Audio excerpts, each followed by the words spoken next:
नमस्कार, मेरा नाम राजू है और आप देख रहे हैं हिंदुस्तान तक। आपको बताते चले कि अभी फ़िलहाल हम रसड़ा विधानसभा क्षेत्र में हैं और ये रसड़ा विधानसभा क्षेत्र अपने आप में ही काफ़ी ज़्यादा मशहूर है, बात करें तो पूरे उत्तर प्रदेश में। जी, आपको बताते चलें कि यहाँ पे 2022 में जब विधानसभा का चुनाव हुआ था तो पूरे उत्तर प्रदेश में मात्र एक सीट निकला था, वो था रसड़ा, जो वर्तमान के विधायक उमाशंकर सिंह हैं। आपको बताते चलें कि 2007 में बहुजन समाज पार्टी की सरकार थी और बहुजन समाज पार्टी के सरकार में रसड़ा विधानसभा क्षेत्र में ये आप देखेंगे तो एक फ्लैट आपको दिखाई दे रहा होगा। ये फ्लैट इस तरीके से बनाया गया है, अगर ये फ्लैट पूरी तरीके से तैयार हो जाता, इसका रंग रोपण हो जाता तो आपको दिल्ली, नोएडा, लखनऊ जैसे शहरों की तरह ये दिखता। लेकिन 2007 में मायावती का सरकार पुनः फिर दोबारा नहीं आई और इसका काम इसी तरीके से रुक गया और फिर ये दोबारा, चाहे बात करें समाजवादी पार्टी की या बात करें भारतीय जनता पार्टी की, तो ये दोनों सरकारों में इसका काम 1 इंच भी नहीं बढ़ा। यहाँ के कुछ लोग हैं, उनसे हम जानने का प्रयास यही करेंगे कि ये इस फ्लैट का काम कब चालू हुआ, कब इसका काम बंद हुआ, और अगर ये बन जाता, चाहे वो सपा की सरकार में या भारतीय जनता पार्टी की सरकार में, तो कितने लोगों का भला होता। क्योंकि बारिश का समय है, बहुत सारे लोग गरीब हैं जो तिरपाल टांग के सोते हैं, तिरपाल टांग के रहते हैं, लेकिन उनको एक आशियाना नहीं मिल पाता है। और यहाँ देखा जा रहा है तो मेरे अंदाजे से काफ़ी सारा फ्लैट बना हुआ है, अगर ये वितरण हो जाता तो बहुत ही अच्छा होता। तो यहाँ के कुछ लोग, ग्रामीण लोग हैं, जिनसे हम बात करेंगे और जानने का प्रयास करेंगे कि ये कब का बना हुआ है। क्या नाम पड़ेगा आपका? मेरा नाम संजय चौहान है। ये कब से आप देख रहे हैं बना हुआ? तो करीबन 15 साल ऊपर हो गया। 15 साल से ऊपर हो गया। क्या कहना चाहेंगे? 15 साल में 5 साल समाजवादी पार्टी रही, 10 साल आपका भारतीय जनता पार्टी रही, क्या कहना चाहेंगे सरकार से? सरकार से ही कहना चाहेंगे ये बन जाता था, कितने गरीबों का भला हो जाता। भला हो जाता है। देखिए, चाहे वो सपा की सरकार हो या भारतीय जनता पार्टी की सरकार हो, इनका कहना है कि अगर ये बन जाता तो काफ़ी लोगों का भला हो जाता है। यहाँ पे कुछ लोग और भी हैं। क्या हाल चाल है? जी बहुत बढ़िया है।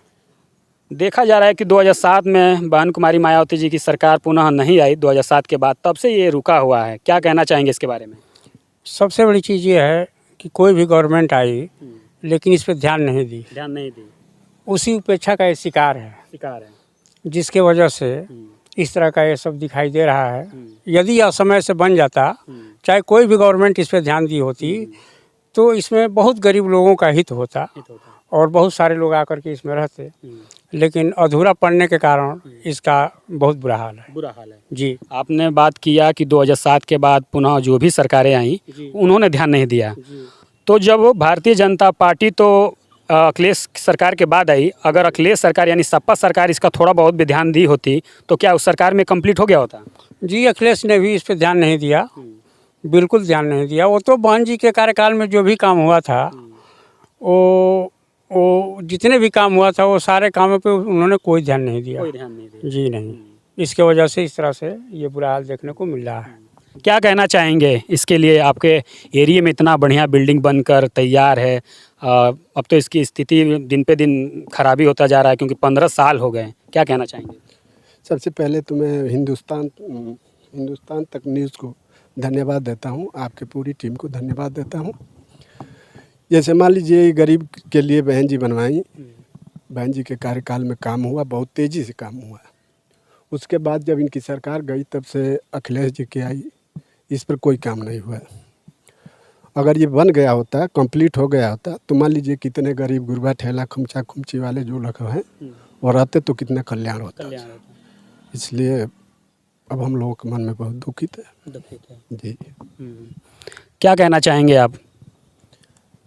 कहना तो ये है कि सबसे पहले तो 2007 में जब बहन जी की सरकार आई तो इस क्षेत्र में इन्होंने ये जो मान्यवर कांसीराम साहब सारी गरीब जो है कि गरीबों के लिए निवास बनाने का काम किया।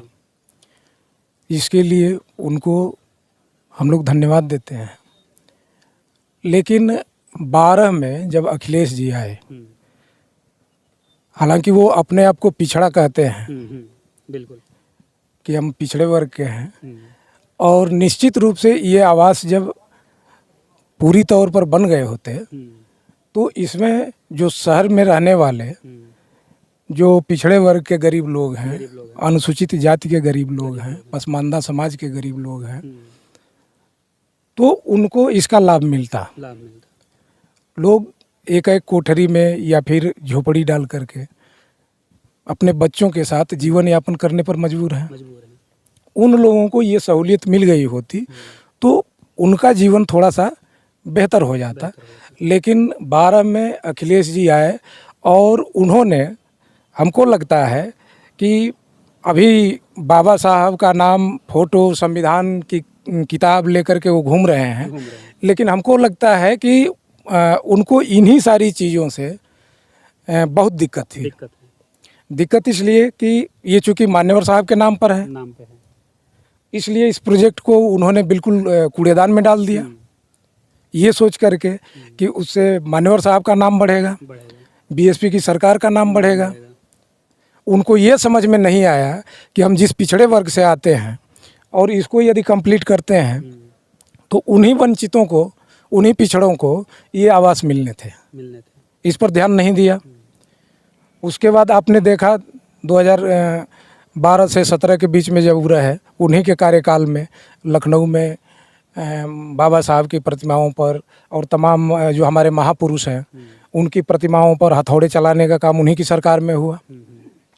जो ये आपका प्रमोशन में जो रिजर्वेशन था, बहुत सारे लोग जो लेखपाल से कानूनगो बने थे, कानूनगो से नायब तहसीलदार बने थे, नायब तहसीलदार से तहसीलदार बने थे, या पुलिस विभाग में भी, हर विभाग में जो प्रमोशन हुआ था वर्ग के हिसाब से, उसको जो है कि उनकी सरकार आने पर डिमोशन किया गया। ये सारी चीज़ें उनकी सरकार में हुई। तो फिर हम, ये जो बीजेपी की सरकार है, जो कि विशुद्ध रूप से कहा जाए तो पूंजीवादियों की, धनपशुओं की जो सरकार है, जो बड़े बड़े जो ये देश के जो उद्योगपति हैं उनके चंदे पर चलने वाली सरकार है, उस सरकार से हम क्या अपेक्षा कर सकते हैं। आपने देखा अभी बहुत जल्दी अभी आया था हम लोगों के सामने चुनाव के बाद, सुप्रीम कोर्ट के आदेश पर जब ये इलेक्टर बॉन्ड का मामला आया, उसमें जो पिछड़े वर्ग की हितैषी बनती है सपा, उस सपा को भी करोड़ों रुपए जो है कि इलेक्ट्रल बॉन्ड का मिला।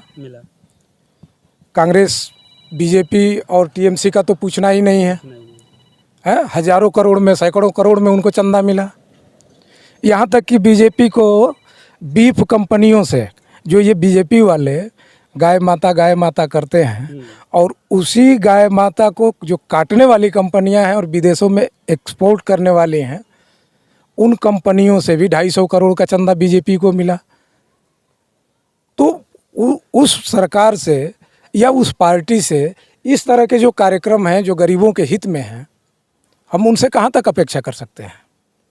बीजेपी सरकार गरीबी हटाओ नहीं चाहती है, वो गरीब हटाओ चाहती है। हाँ, कि गरीब को ही ख़त्म कर दो, ये सारा मसला ख़त्म हो जाए, उनको कुछ देना ना पड़े। और हाँ, और एक चीज़ है, अभी जैसे उसने जो योजना चलाई है उसका बहुत ढिढोरा पीटती है कि हम 5 किलो राशन देते हैं। तो इस पर अगर जो समय है आपके पास, तो मैं एक कहानी मुझे याद आ गई। बिल्कुल वो मैं बताना चाहूँगा कि हिटलर जो जर्मनी का तानाशाह था,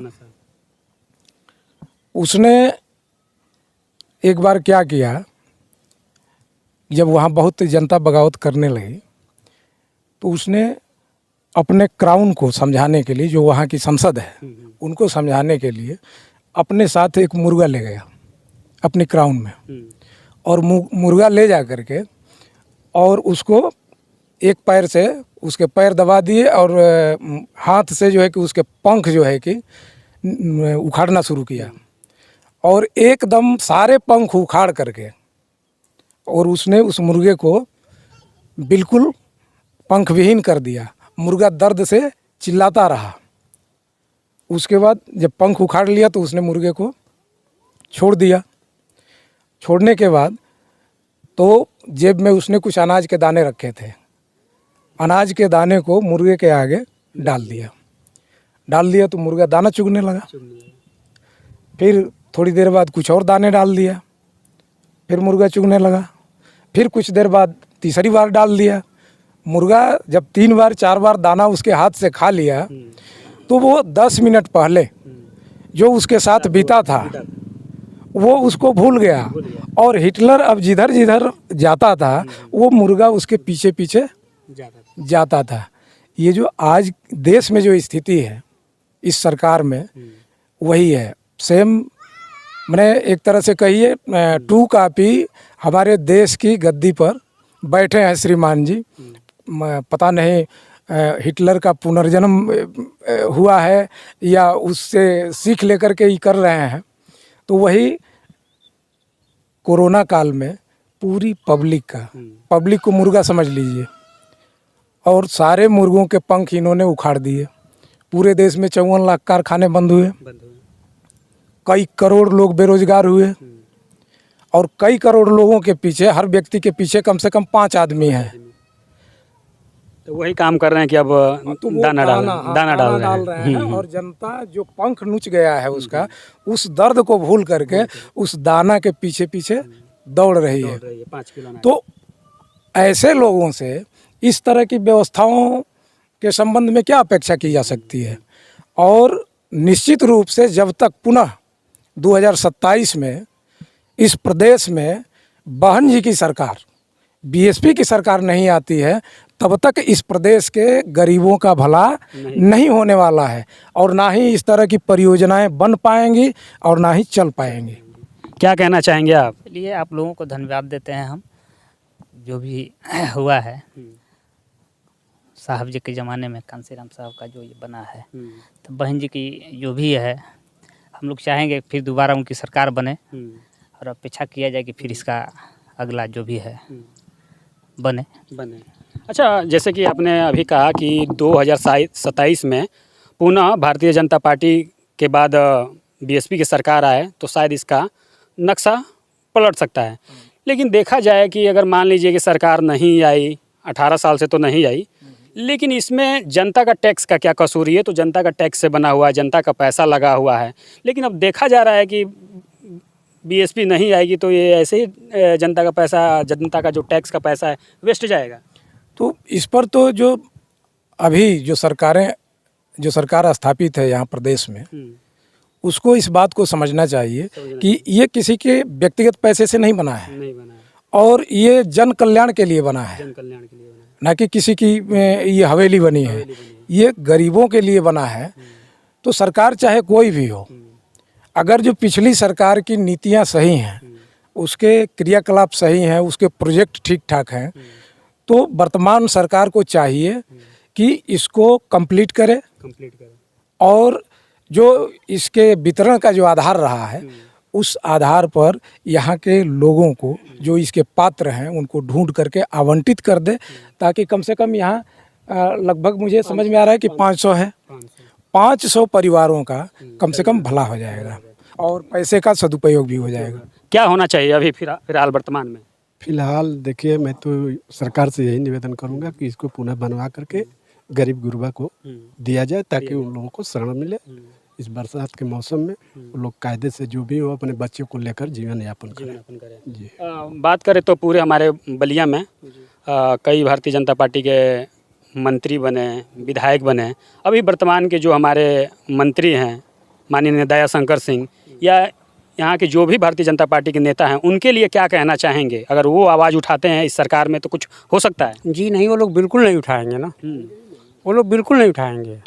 नहीं, इसलिए कि वो लोग जानते हैं कि इससे जो है यदि किसी को फ़ायदा होगा तो बीएसपी को फ़ायदा होगा। अच्छा, बीजेपी को तो होगा नहीं। वो तो वोट के लिए तो लोग कुछ भी करते हैं, लेकिन जो जन कल्याणकारी योजनाएं हैं उस पर वो लोग ध्यान नहीं देते हैं। जी। जिस तरीके से अखिलेश यादव ने एक्सप्रेसवे बनवा दिया तो उसका उद्घाटन भारतीय जनता पार्टी ने कर लिया, अपना नाम ले लिया, लेकिन इसके लिए कुछ नहीं सोचा। नहीं, बिल्कुल नहीं सर। जी। बहन जी के अलावा कोई सोच भी नहीं सकता। जी नहीं। अच्छा, बहन जी ने देखा गया है कि इस ज़िले में कई जगह आवास बनाए हैं, इस तरीके के कई लोगों को वितरण भी हुआ है, वो लोग रह भी रहे हैं। इन दिनों काफ़ी ज़्यादा अगर देखा जाए तो काफ़ी संख्या में लोग वहाँ हैं। अगर ये चालू हो जाता तो कितने लोगों का भला हो जाता? 500 देखे हैं, 500 बना है। 500 तो कम से कम परिवार रहता है इसमें। बिल्कुल रहता। तो वो लोग खुशी से रहते हैं ना। खुशी से रहते हैं। जो लोग झुग्गी झुपड़ी डाल के रहते हैं, प्लास्टिक डाल के रहते हैं, वो तो रहते बढ़िया से। बिल्कुल। लेकिन ये हमको लगता है कि जब तक बहन जी का सरकार नहीं आएगा तब तक इस पर किसी का ध्यान जाने वाला नहीं है। देखिए 2007 के बाद बहुजन समाज पार्टी की सरकार पुनः नहीं आई और तब से ये बनकर तैयार है। लगभग 18 साल से बनकर तैयार है और 18 साल में बात करें तो समाजवादी पार्टी, बात करें तो भारतीय जनता पार्टी की सरकार बनी, लेकिन उनका निगाह इस पर नहीं पड़ा और ये 18 साल से बिल्डिंग बनकर तैयार है। लेकिन दिन पे दिन ये बिल्डिंग जो है ख़राब होता जा रहा है। इस विषय में आप क्या सोचते हैं, कमेंट बॉक्स में कमेंट करके ज़रूर बताइएगा। धन्यवाद।